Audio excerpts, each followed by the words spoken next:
Amém, graças a Deus. Que a graça e a paz de nosso Senhor e Salvador, Jesus Cristo, permaneçam em nossas vidas, conosco, e sejam árbitros das nossas relações, das nossas decisões, das nossas escolhas, para que juntos possamos fazer sempre a vontade do Senhor nosso Deus. Nós estamos aqui nesta manhã e queremos meditar na palavra do Senhor. Eu quero tomar para essa nossa meditação uma palavra que está no livro de Números, lá no Antigo Testamento, Números capítulo 23 e o verso 19. E nós refletiremos algumas questões trazidas até nós através desse texto.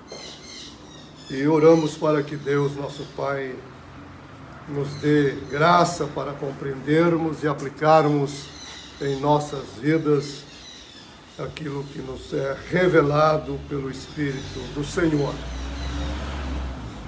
Números capítulo 23 e o verso 19. Nós temos aqui uma história contada, não sabemos como essa história chegou até os judeus, mas trata-se daquela questão de Balaque e Balaão, o grande drama de Balaque, rei de Moabe, e do profeta ou feiticeiro, o encantador Balaão. Então, do capítulo 22 ao capítulo 24, Números narra essa história.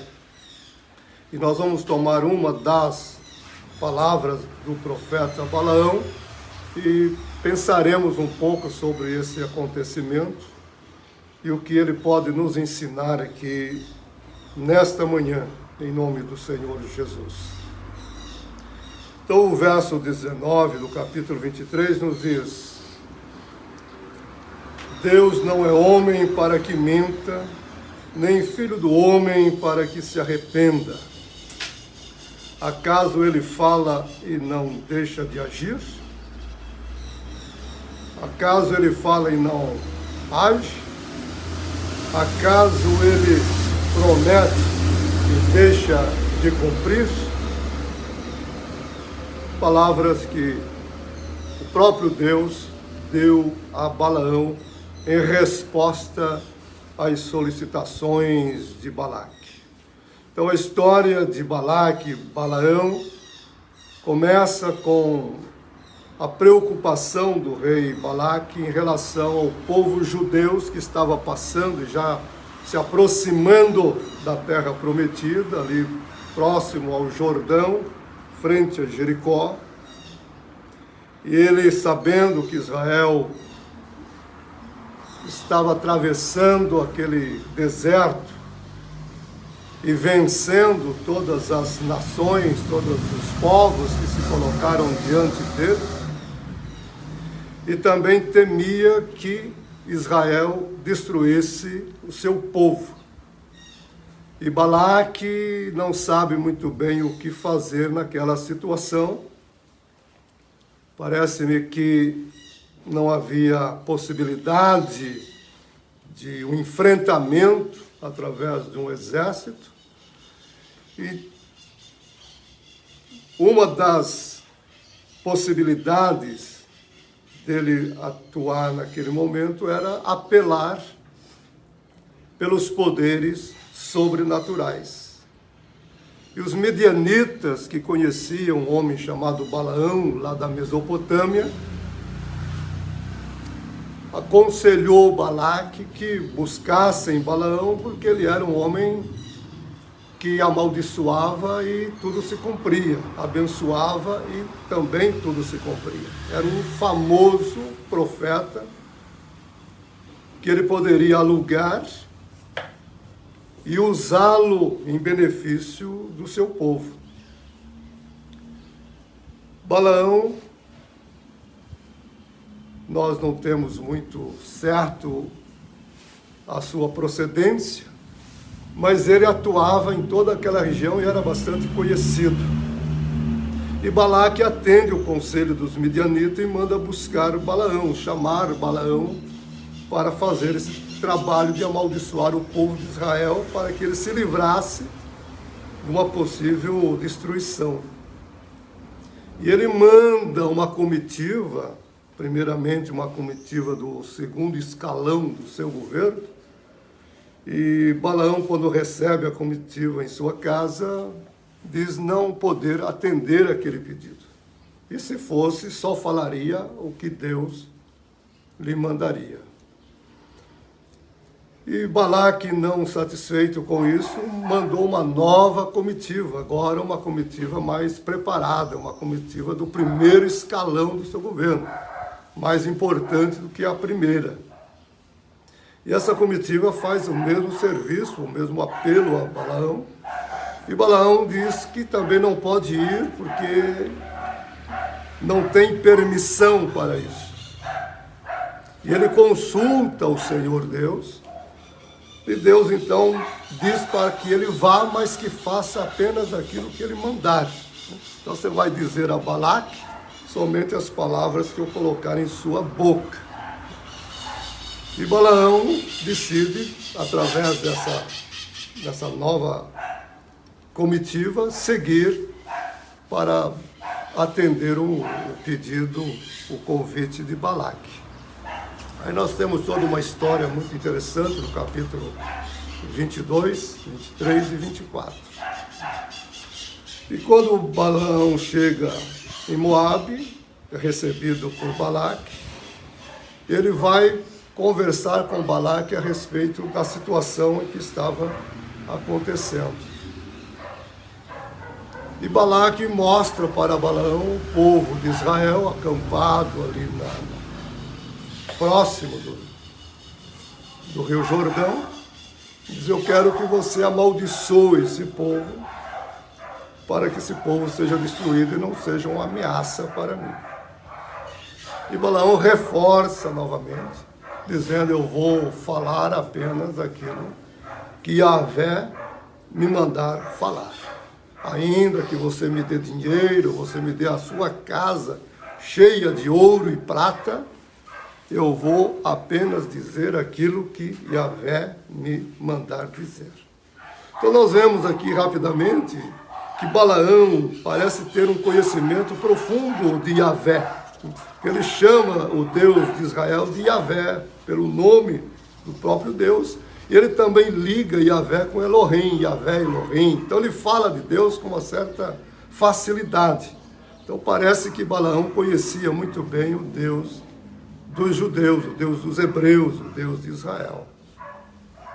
E Balaque parece não ter conhecimento dessa verdade. E o interesse dele é que Balaão amaldiçoe o povo de Israel, que ele quer se livrar daquela situação. Então nós temos aqui todo esse drama, né? Todo esse acontecimento. Então nós temos um homem que está com um problema, um rei, no caso, com um problema, e ele quer se livrar desse problema, não sabe muito bem como lidar com a situação e apela para os poderes sobrenaturais. Nós temos um profeta que conhece Deus, pelo menos fala de Deus com certa liberdade, e que diz que vai atender o seu pedido, porém só dirá aquilo que receber do próprio Deus. Então existe interesse de Balaque e existe interesse de Balaão dentro dessa relação. E o que nós poderíamos pensar aqui já de início é que essa história, esse acontecimento, essa narrativa de Número mostra para nós esse drama humano. Aqui a gente pode sair um pouco desse contexto de Balaque e Balaão e pensar na história humana desde a queda, desde o princípio.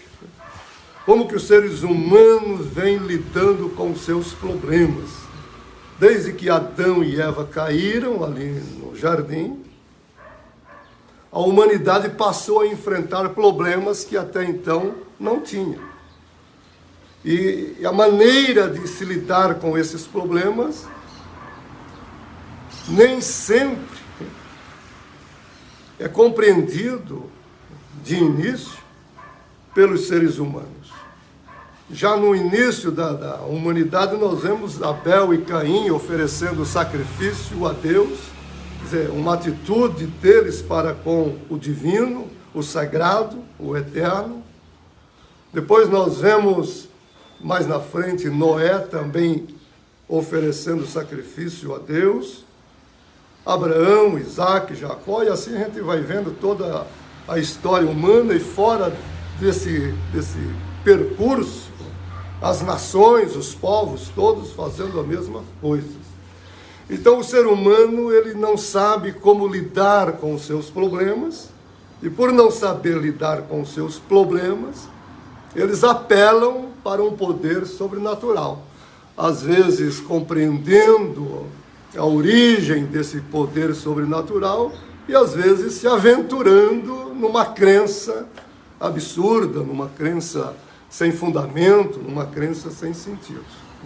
Então os seres humanos buscam no sagrado, no espiritual, ou mesmo nos deuses e em Deus, uma resposta para os problemas que enfrentam na vida. E a maneira como lida com isso nem sempre atende à realidade daquilo que é a própria natureza de Deus. Então essa confusão existente no ser humano atravessou os milênios e ela continua até hoje.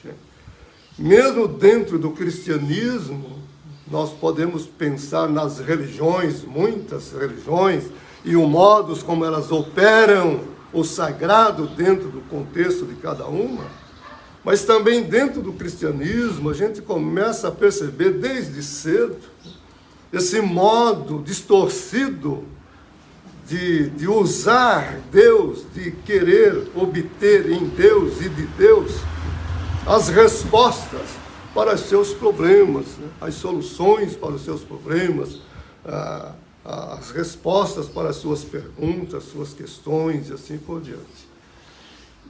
E dentro dessas duas realidades, Balaque representando o povo nas suas necessidades, e Balaão representando aqueles que detêm o sagrado, que detêm o espiritual, aqueles que conseguem manipular a crença, a fé das pessoas, que procuram tirar vantagem dessa ignorância mesma do povo.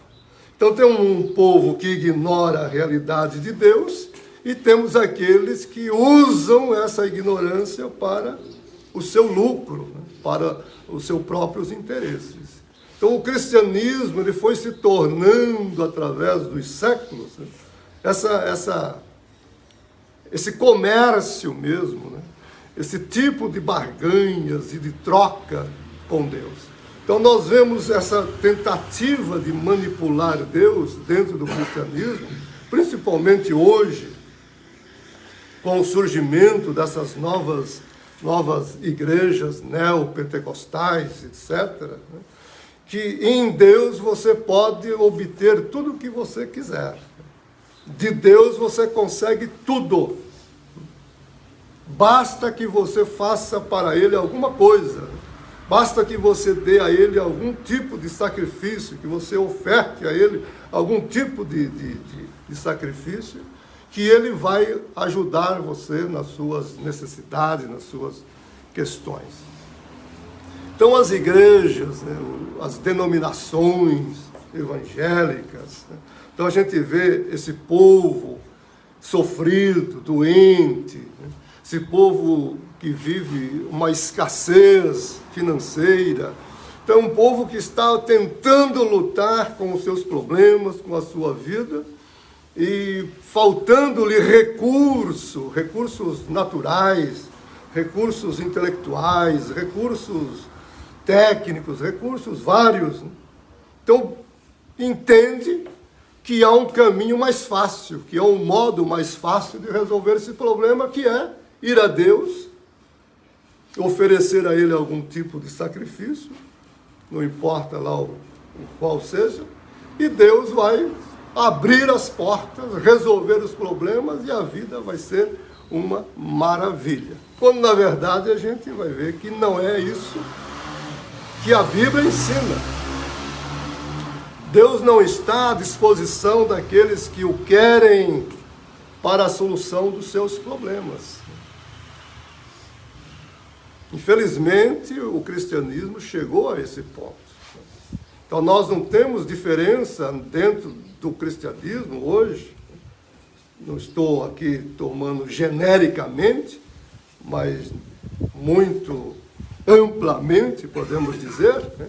Não tem muita diferença de eu ir a uma igreja, a um templo, como ir à encruzilhada e oferecer ali também algum sacrifício para algum tipo de divindade. Então, se as pessoas vão ao culto, vão ao templo, com o propósito apenas de ali fazer algum tipo de sacrifício, algum tipo de trabalho, para obter em resposta a isso uma solução para um problema. Então você vê nas encruzilhadas, você vê galinha preta, galinha amarela, você vê cachaça, você vê um monte de ofertas, né, para algum espírito ou deuses. Então, o mesmo uso que nós encontramos nas religiões, nas crenças, eu queria que você pensasse nisso, pois é muito sério.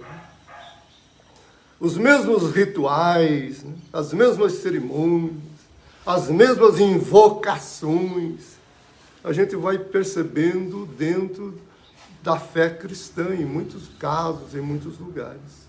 E essas pessoas, através desse modelo de crença, jamais conseguirão ter a experiência do verdadeiro Deus. Jamais conseguirão, de fato, uma abertura de alma e de espírito para receber, não de Deus, mas para receber Deus, para entrar num relacionamento íntimo com Ele, para uma experiência de Deus na vida, para uma experiência de comunhão com Ele, para que a vida passe a acontecer a partir dEle, com Ele, para Ele, em todas as circunstâncias, em todos os momentos,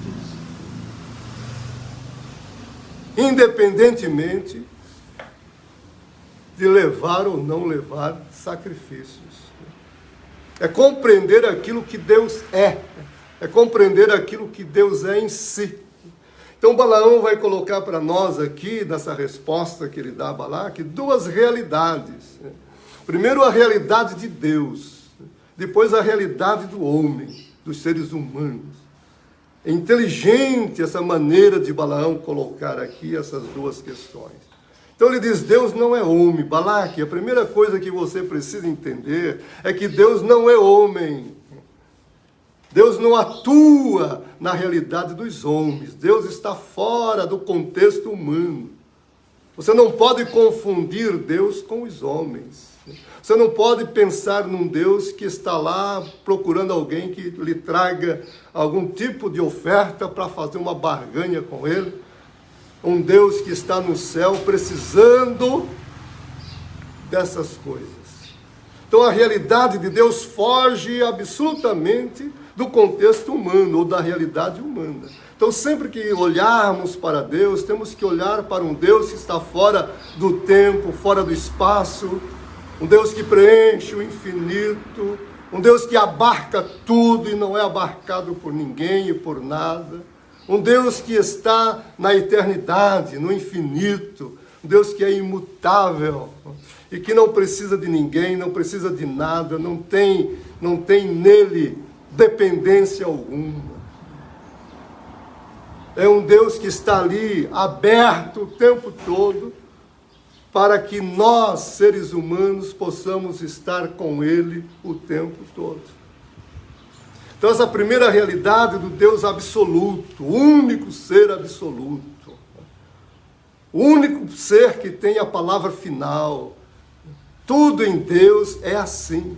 Seu amor é absoluto, sua bondade é absoluta, sua justiça é absoluta. Tudo em Deus é absoluto.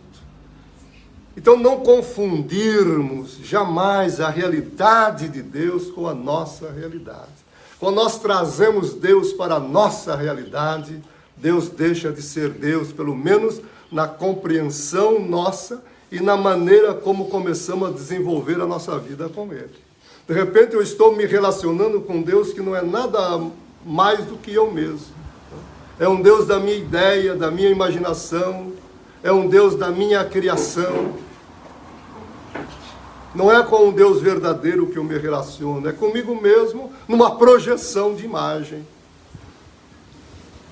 E esse Deus não satisfaz, esse Deus não nutre o nosso espírito, esse Deus não alcança o âmago do nosso ser, porque sou eu mesmo. Balaão diz, Balaque, você não pode pensar que Deus atua na sua realidade. O homem mente, o homem se engana, o homem se equivoca, o homem falha, o homem diz hoje, amanhã já lhe muda de ideia porque já não é mais aquilo. O homem não é absoluto, o homem é relativo. Nós existimos numa situação de relatividade, tudo em nós é relativo. Eu não tenho em mim uma palavra absoluta, uma decisão absoluta, nada em mim é absoluto, eu estou em construção. Nós estamos sendo construídos por Deus para uma realidade que virá na eternidade e que talvez, já diziam os teólogos antigos, nós continuaremos sendo construídos em nós. Nenhum de nós tem a totalidade do seu ser aqui. Nós não somos senhores da nossa totalidade de consciência, da nossa totalidade de ser. Portanto, tudo aquilo que eu falo, tudo aquilo que eu faço, tudo aquilo que eu penso, não é total. É parcial, é relativo. Meu amor é relativo, minha bondade é relativa. Tudo em mim é relativo. Então eu não posso me basear naquilo que é relativo, naquilo que é transitório, naquilo que está acontecendo, naquilo que está em formação. Então as pessoas, enquanto elas não tiverem a compreensão dessas duas dinâmicas da realidade de Deus e da nossa realidade, elas misturam essas realidades. De repente você não sabe se ela está falando de Deus, está falando do homem, quem é, quem não é, que é uma mesma situação, é uma mesma coisa. O nosso viver deve ser um viver dentro daquilo que nós somos, mas com olhar para aquilo que não somos. Eu sou o que sou hoje, mas o que eu sou hoje não é o que eu serei amanhã, que eu serei no futuro. Eu ainda serei mais do que eu sou hoje. Eu não posso, nem mesmo em relação a Deus, afirmar que Ele é o que eu penso que Ele é hoje, porque amanhã eu poderei ter mais dEle, porque Deus não se esgota, Deus não se esvazia no momento, no tempo, no espaço. Amanhã eu vou saber mais de Deus, amanhã eu terei mais de Deus. Depois de amanhã, se eu existir aqui, ainda mais, cada dia Deus vai se tornando maior para mim, melhor para mim. Ele não muda, Ele é o que é sempre, mas eu que estou em construção. E, portanto, quanto mais eu me edifico, quanto mais eu me construo nessa relação, mais dele eu vou obtendo. Deus vai se agigantando cada dia. Deus vai se tornando mais Deus cada dia, na minha experiência, na minha compreensão, no meu modo de relacionar-me com Ele. As orações vão melhorando. Aquelas orações, muitas vezes as pessoas vão orar e a gente vê que elas se consternam, muda até o tom de voz, né? Como se aquilo tocasse Deus, mudasse Deus. Oh Senhor, oh meu Deus. A gente nota essa tentativa ainda inconsciente. Né? Se eu mudar o meu tom de voz, se eu me espremer, se eu gemer, aí eu toco Deus. Então nós somos assim. Então eu não posso pensar Deus a partir de mim. Eu tenho que pensar em mim a partir de Deus. Balaão vai dizer, pense em você a partir de Deus. Primeiro você olha para Deus. E através de Deus você vai se compreender, você vai se conhecer, você vai saber quem você é quando você de fato tiver experiência da realidade de Deus. Então, ser cristãos, meus queridos irmãos e irmãs, é algo tremendo na história da vida da pessoa. Um cristão é aquele que avança, que progride, que cresce em Deus, com Deus, para Deus sempre. Nós vivemos numa situação, ainda hoje, não sabemos até quando, porque o Senhor voltará dia e hora, ninguém sabe disso, o Senhor, dia e hora do seu retorno, mas Ele virá. Até que Ele venha, nós vamos viver esse tipo de situação. E não é barganhando com Deus, não é trocando com Deus, não é buscando usar Deus para as nossas questões, que de fato vamos viver a experiência e a beleza do ser cristão. Nessa manhã eu queria rapidamente deixar isso. Balaque e Balaão, uma história que conta para nós, não a história de dois homens apenas, mas a história da humanidade com Deus, a história das religiões, a história da manipulação, ou pelo menos da tentativa de manipulação de Deus. É a história que entra, infelizmente, dentro do cristianismo e faz também do cristianismo esse tipo de situação. Quando, na verdade, precisaríamos estar aqui pensando em Deus nessas dimensões do infinito. Então, Balaão coloca essas duas questões, ou essas duas realidades. Primeiro ele diz, Deus não é homem para que minta. Nunca perca isso de vista. Deus não é da categoria, da realidade dos humanos. Não pense Deus a partir de você, que você vai se equivocar. Pense você a partir de Deus.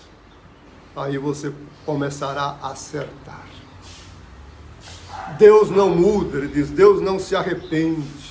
Deus não tem necessidade de arrependimento, porque Deus é perfeitíssimo. Deus jamais vai errar com você, vai errar comigo, vai errar com quem quer que seja. Deus não errou na criação dos anjos. Deus não errou quando criou os anjos que se rebelaram. Deus não errou quando criou os homens que se afastaram dele. Deus não errou em tempo algum. Deus fez tudo perfeito. E como entender isso, se nós não entendermos Deus? É através de Deus que eu entendo os anjos, é através de Deus que eu entendo este mundo, é através de Deus que eu entendo essa humanidade que se alonga, que se afasta cada vez mais de Deus. Quando nós mergulhamos em Deus, nessa realidade imutável, infinita e eterna, é que nós vamos começar a compreender esse universo no seu todo. Nossos olhos começam a receber a luz dessa realidade maior que é Deus. E aí a gente não se equivoca, aí a gente não confunde, a gente erra menos, pelo menos. Então Deus não é filho do homem. Tudo que Ele falou, Ele faz. Tudo que Deus prometeu, tudo que Ele pensou na eternidade, tudo que Ele arquitetou ainda na eternidade, Ele vai executar. Queira você, queira eu, queiramos ou não. Deus vai levar esse mundo para o lugar que Ele determinou. O meu conselho está firme, disse o Senhor. O pecado de Satanás não alterou o meu conselho. O pecado de Adão e Eva não alterou o meu conselho. O pecado da humanidade, essa maluquice da humanidade, não alterou o meu conselho.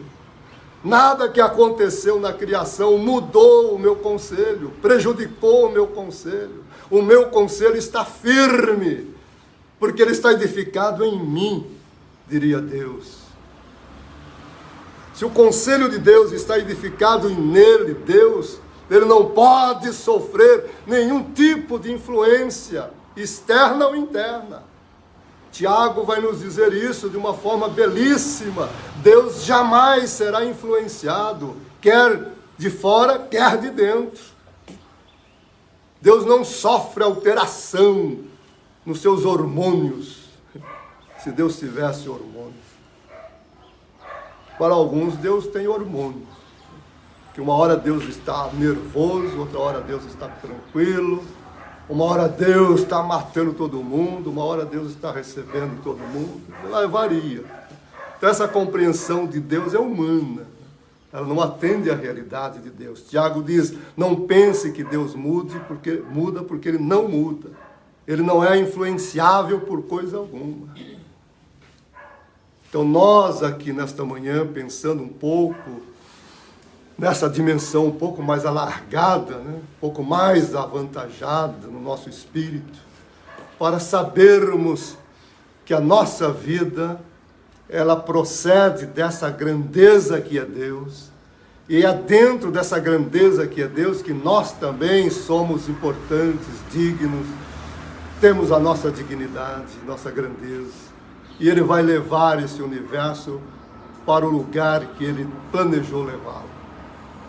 Então você não vai alterar Deus. Nós temos aqui, para fecharmos, Balaque queria que Balaão amaldiçoasse Israel, para que Israel perecesse no deserto. E nós temos a história de Israel construída. Claro que Israel falhou, Israel pecou, Israel abandonou Deus tantas vezes. Mas qual era o projeto de Deus para Israel? Por que Deus formou aquela nação? Veja, Deus formou. É uma nação formada especificamente para um fim. Aleluia. Israel não é uma nação existente que Deus foi lá e separou para si. Não, Ele formou. Ele deu um filho a Abraão. Abraão e Sara não tinham filhos. Ele deu um filho e deste filho Ele formou uma nação e disse, essa nação é minha para uma finalidade que eu planejei ainda na eternidade. Balaão vai dizer aqui, mais na frente, vai dizer, olha, contra esse povo não vale encantamento, não vale feitiçaria, contra esse povo não tem nada que possa prejudicá-lo. É um povo de Deus, Deus o construiu para si, para uma finalidade sua, e essa finalidade virá, queiram os homens ou não. Pode amaldiçoar, pode fazer o que você quiser, esse povo vai continuar a sua marcha.